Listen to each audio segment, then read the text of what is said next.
It is a major victory this afternoon for a Danville couple that lost 2 children after an impaired driver ran them over. After really getting nowhere at the state capitol, the father just succeeded in qualifying a measure dedicated to his children that voters will now decide. The Troy and Alana Pack Patient Safety Act would raise the current $250,000 cap on damages in medical malpractice cases. Laura Anthony is live in Danville with the story for us. Laura.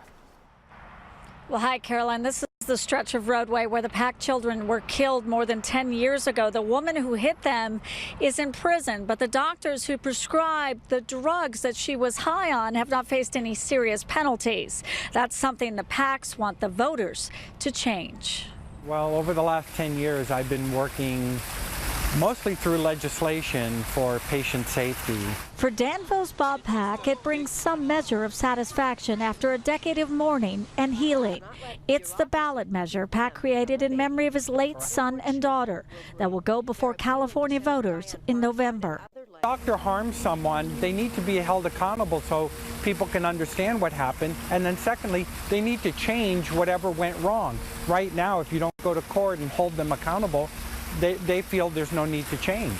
10-year-old Troy and 7-year-old Alana Pack died in October 2003, struck by a driver high on alcohol and drugs just a few blocks from their home.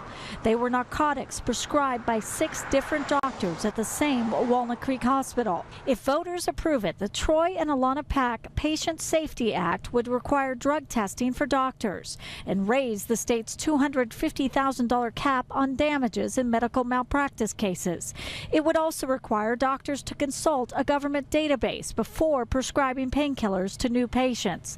The California Medical Association, insurance and hospital groups have raised $33 million to oppose Pack's measure. If it was already to increase, those costs would certainly be passed on to consumers, be passed on to ratepayers, be passed on to possibly taxpayers as well.